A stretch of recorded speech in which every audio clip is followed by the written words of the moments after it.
सर्वांना सप्रेम नमस्कार। जय SC ST OBC, जय भीम जय भीम। आज या ठिकाणी आपण वंचित बहुजन आघाडीच्या या कार्यालयामध्ये आलात त्याबद्दल मी प्रथमतः सर्व माझ्या पत्रकार बांधवांचं मनपूर्वक स्वागत करतो आणि आपण आल्याबद्दल आभार व्यक्त करतो। खूप खूप धन्यवाद व्यक्त करतो। आज श्रद्धेय बाळासाहेब आंबेडकरांनी माझ्यासारख्या एका सामान्य कुटुंबातील व्यक्तीला मी नगरसेवक म्हणून केलेली कामे हे लक्षात घेऊन आंबेडकरी चळवळीत केलेले कार्य याच्यावर म्हणजे हे पाहून साहेबांनी निवडणूक जाहीर होण्या 15 दिवस अगोदर माझी उमेदवारी जाहीर केली आणि आज आपण या ठिकाणी उपस्थित आदरणीय आमचे मार्गदर्शक डॉक्टर इंगोले साहेब, आमचे मार्गदर्शक शंकरजी महाजन साहेब, देगलूरचे तालुका अध्यक्ष आदरणीय संजय अण्णा कांबळे साहेब आणि आमचे चिंतले साहेब आणि उपस्थित सर्व आमची टीम या ठिकाणी आहे। आणि आजची जी आमची रॅली व सभा झालेली आहे तर हे विना पैशाची निस्वार्थ जनता मतदार आज या ठिकाणी आलेला होता। तर प्रस्थापित पक्ष आज आमची रॅली पाहून आमची सभा पाहून हादरलेले आहे आणि आजपर्यंत ते या जोडमध्ये होते की मला विकत घेण्याचा हा प्रयत्न करत होते। तर मी यांना सांगितलेलं आहे तुमची किंमत सांगा, आम्ही हे वंचित सर्व मिळून आमची जनता जरी हजार रुपये दिली तरी तुम्हाला विकत घेऊ, हे मी त्यांना संदेश दिलेला होता। आणि आज आपण पाहिलं असेल की एक नवी क्रांती या देगलूर बेलोली मतदारसंघातून होत आहे आणि निश्चित आपला विजय होणार आहे। कारण मला या ठिकाणची जे भाजप आणि काँग्रेस आहे हे दोन्ही एका नाण्याच्या दोन बाजू आहेत आणि दाजी मिळवण्याच्या या राजकारणामध्ये यांची सेटलमेंट झालेली आहे। लोकसभेला हा काँग्रेस यावा आणि या ठिकाणी भाजप यावा अशी हे सेटलमेंट झालेली आहे। आणि माझ्यासारखा प्रामाणिक आंबेडकरी चळवळीचा एक कार्यकर्ता आमदार होऊ नये म्हणून आज काँग्रेसने ज्या बुजगावण्याला उभं केलेलं आहे, ज्या रेती माफियाला उभं केलेलं आहे, जे लोकांचं राशन व्यवस्थित वाटलेलं नाही त्याला उभं केलेलं आहे, हे फक्त मॅनेज सीट आहे। आणि भास्कर पाटलांनी सांगितलेलं आहे, भास्करराव पाटलांनी की सर्वे मध्ये अविनाश घाटे आणि वरवणकर पुढे होते, हे क्लिप तुमच्या सर्वांजवळ असेलच। तर पहा की जे सर्वे मध्ये होते काँग्रेसमध्ये सर्वे पाहून तिकीट दिलं जातं, त्याची आर्थिक बाजू पाहून तिकीट दिलं जातं। जो व्यक्ती शेवटच्या त्याचं नाव नव्हतं तो MIM कडे गेला, इकडे गेला, तिकडे गेला, उमेदवारी मागत होता। माझ्यासारख्या प्रामाणिक कार्यकर्त्याचा विजय होत आहे हे पाहून या प्रस्थापित पक्षांनी माझा पराभव करण्यासाठी या बुजगावण्याला डमी उमेदवाराला उभं केलेलं आहे। तर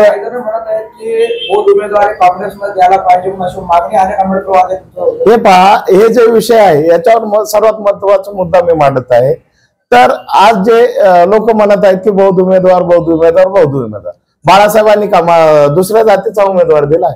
मी नाही बौद्ध, मी स्थानिक नाही। आजपर्यंत जे लोक अफवा करत होते की बाहेरचा दिला, असं दिला, तसं दिला, आज बाळासाहेबांनी सर्व जाती धर्मामध्ये राहणारा सामान्य प्रामाणिक नगरसेवक या ठिकाणी दिलेला आहे। आणि आज जे लोक अफवा करत आहेत की असं तसं तर या काँग्रेसच्या या बुजगावण्यानं समस्त आंबेडकरी कुटुंबाचा अपमान केलेला आहे।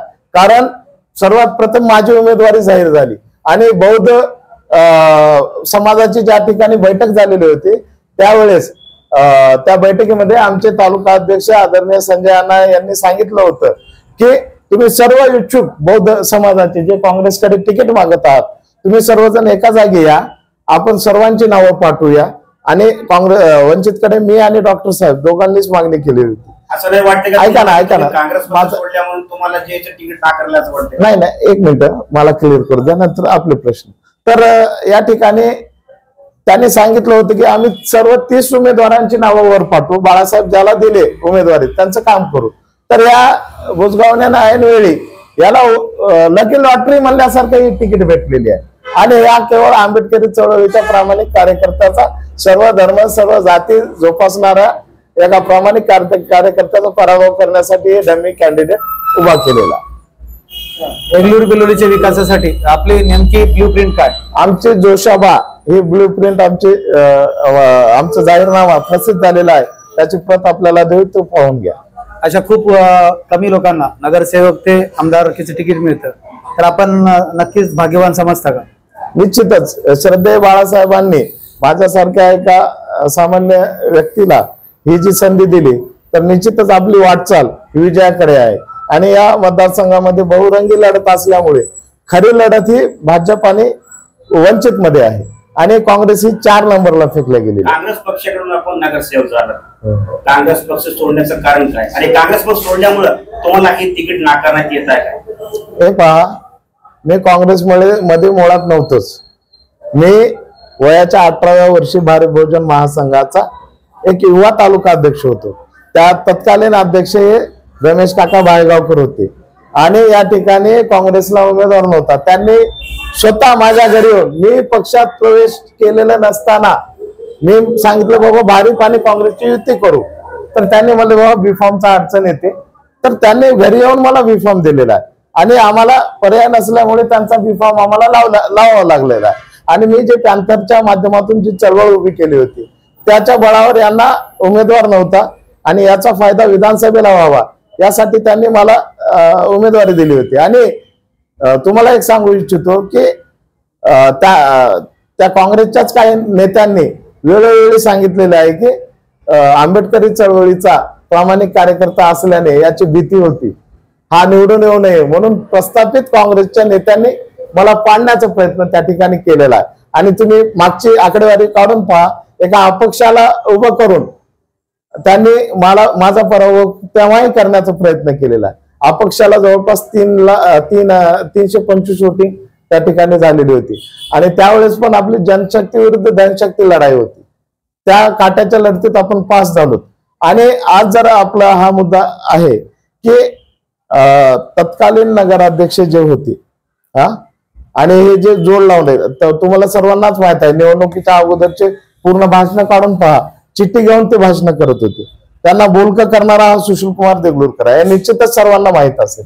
समस्त देगलूरची जनता, मी जिथे गेलं तिथे हे प्रश्न मला त्यांनी बोलून दाखवत आहे. तर हे निधी सुद्धा जोड लावणारा मी आहे. ही निधी दलित वस्तीला ही फुकट निधी असते, तर त्या अध्यक्षांनी तो निधी विकून खाल्लेला आहे, गुत्तेदारांना मोठं केलेलं आहे. आमची प्रामाणिक इच्छा होती ती कामे आमच्या 10 कार्यकर्त्याला द्यावं, पक्ष स्टँड करावा. हे आपलं देणं घेणं पटलं नाही. आपल्याला विकासाचा मुद्दा या ठिकाणी पटलेला नाही त्यांचा. तुम्ही रस्ते पहा, देगलूरचे सर्व रस्ते पहा, जे 5 वर्षही झाले नाहीत हे रस्ते पूर्ण उखडून गेलेले आहेत आणि निकृष्ट दर्जाचे कामं झालेले आहेत. आणि सर्वांना एक सांगू इच्छितो की ही लढाई प्रस्थापितांविरुद्ध, आम्ही धनशक्ती विरुद्ध जनशक्तीची ही लढाई लढत आहोत आणि येणाऱ्या काही काळात हे सर्व भ्रष्टाचार आम्ही उघडल्याशिवाय राहणार नाही. आणि मी सांगू इच्छितो की सर्व वंचित बहुजन आघाडीच्या वतीने आम्ही इलेक्शन झाल्याच्या नंतर या विरोधात आम्ही आवाज उठवणार आहोत. हे तर मी नाही, आजची ही रॅली पाहून तुम्हीच ठरवा की माझी जीत पक्की आहे की नाही. ही लढाई तरुणांनी हातात घेतलेली आहे आणि सर्व 2,500 नवतरुणांची टीम माझ्यासाठी झटत आहे. अनेक पक्षाचे नगरसेवक माझं काम करत आहे आणि आमची ही टीम, आमची वंचित बहुजन आघाडीची टीम अहोरात्र मेहनत घेत आहे. आमच्या सोबत आता SC आहे, ST आहे, OBC आहे आणि मायनॉरिटी आहे. मुस्लिम बांधव पण मोठ्या प्रमाणात माझ्यासोबत जोडलेले आहेत आणि माझा विजय हा निश्चित आहे. आणि आपल्याला माहित असेल की त्या जो डमी उमेदवार आहे त्याचं कार्य तर आपल्याला माहित आहे आणि गावामध्ये, त्यांच्या स्वतःच्या गावामध्ये माझं जंगी स्वागत लोक करत आहेत. आणि लोकांची एक मागणी आहे की या उमेदवाराने आजपर्यंत आम्हाला राशन वाटप केलं नाही आणि अशा उमेदवारांना आम्ही साथ देणार नाही. तुम्ही एक तरुण नवचैतन्य निर्माण करणारे एक उमेदवार आहात आणि निश्चितच आम्ही तुमच्या पाठीशी राहू असं त्यांच्या गावातून लोक आम्हाला सांगितलेले आहेत आणि सर्व जाती धर्माचा त्या गावातील लोकांचा आम्हाला पाठिंबा आहे. आमची खरी लढाई हे भाजप सोबत आहे. काँग्रेस हे भाजपची बी टीम आहे. अनेक लोक असे म्हणत आहे की सुशील कुमारला भाजपाचा पाठिंबा आहे, भाजपाने धनशक्ती दिलेली आहे असं ऐकून घ्या. आजपर्यंत हा सुशील कुमार कधी विकला नाही. या प्रस्थापितांना सांगा म्हणावं त्यांची किंमत किती आहे. हा सुशील कुमार वंचितांच्या या जनतेच्या बळावर त्यांना विकत घ्यायचं दम ठेवतो आणि बाबासाहेब आंबेडकरांची शपथ खाऊन सांगतो आजपर्यंत 1 रुपया कोणाचा घेऊन मी शर्मेंदी नाही. असे जर करत असतील त्यांना ओपन चॅलेंज आहे, पुढे यावं, मी पुढे राहील. बघू कोण माघार घेईल। आने वाले दिनों में और बहुत बड़े नेता तुम्हारे आने वाले। बहुत लोग आए हमारे साथ आने वाले, और हम जिसको ला रहे उसको बड़े बड़े पॉकेट देके ये कांग्रेस वाले पैसे से खरीद ले रहे।